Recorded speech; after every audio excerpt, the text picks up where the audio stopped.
I hope no bad people show up. This rap trio fights for your right to party. Mommy just jealous, it's the Beastie Boys! Welcome to WatchMojo.com, and today we're taking a look at the history of the Beastie Boys. Originally a hardcore punk band, the Beastie Boys formed in New York in 1979. The early lineup consisted of Adam Yauch, Michael Diamond, Kate Schellenbach, and John Barry. Though the group played together for a few years and released an EP entitled Pollywog Stew, Barry and Schellenbach eventually left. The Beastie Boys released their first hip-hop track, Kooky Puss, in 1983, shortly after Adam Horowitz joined the band. Yo man, Cookie Puss there? Who? Cookie Puss, I want to speak to Cookie Puss, man.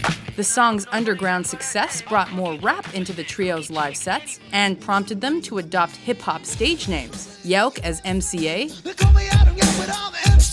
Diamond as Mike D, and Horowitz as Ad Rock. In 1985, the EP Rock Hard was released on Def Jam Records, and this marked the band's rap debut. The Beastie Boys continued to gain exposure by playing shows and even contributed to the soundtrack of the movie Crush Groove with the song She's On It. She's on it! Their first full-length album was 1986's License to Ill. It became the first rap record to hit #1 on the Billboard 200 and was the best-selling rap effort of the 1980s.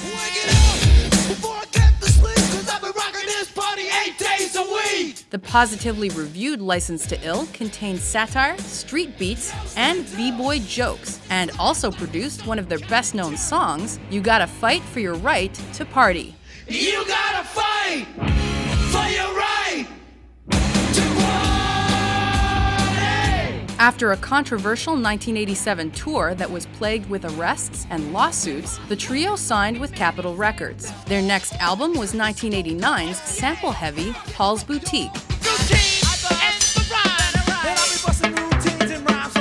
Though this effort was not initially as successful as their previous release, it went on to become a landmark album for hip-hop due to its varied lyrics and sounds. Its lead single was the top 40 tune, Hey Ladies. She's talking to the kid, I'm telling her every lie that you know that I never did. Hey ladies!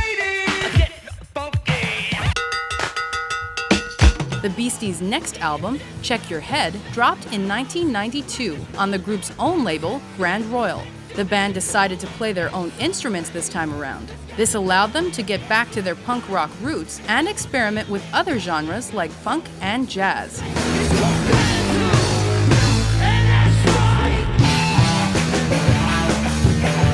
Peaking at the 10th position of the Billboard chart, Check Your Head spawned the rap and modern rock crossover hit, So What You Want.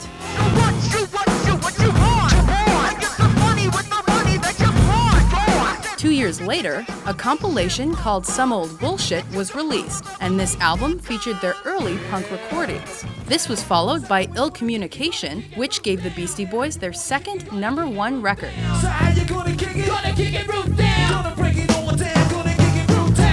It received mostly favorable reviews and generated the rapcore single Sabotage, which was accompanied by a Spike Jonze directed music video.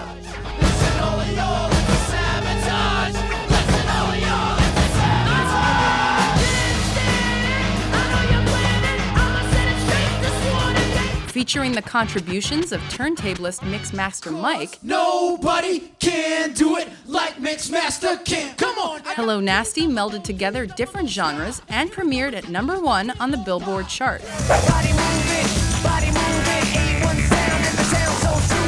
The Grammy-winning record yielded the popular track Intergalactic.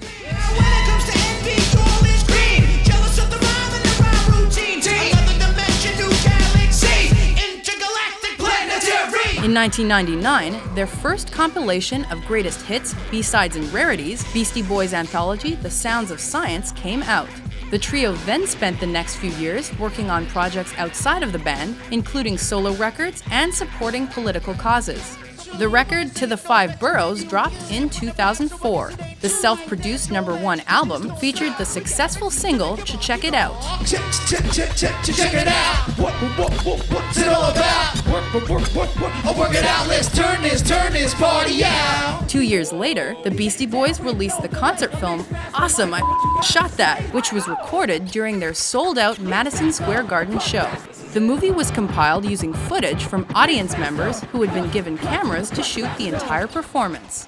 Because it's all top secret and classified. I grab a hold of the mic and let the words glide. It's all hypnotic and sanctified. I never wanna let a bad day slip by. In 2007, the band released The Mix-Up, which was an album that consisted entirely of instrumental performances. This record won the Beastie Boys another Grammy.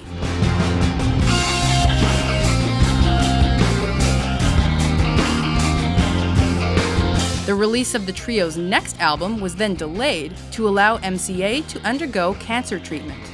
Hot Sauce Committee Part 2 finally came out in 2011. The record once again featured sampling and the mixing of genres. That same year, the Beasties released the short film Fight for Your Right Revisited, which was filled with celebrity appearances. Here we go again, give you more, nothing lesser.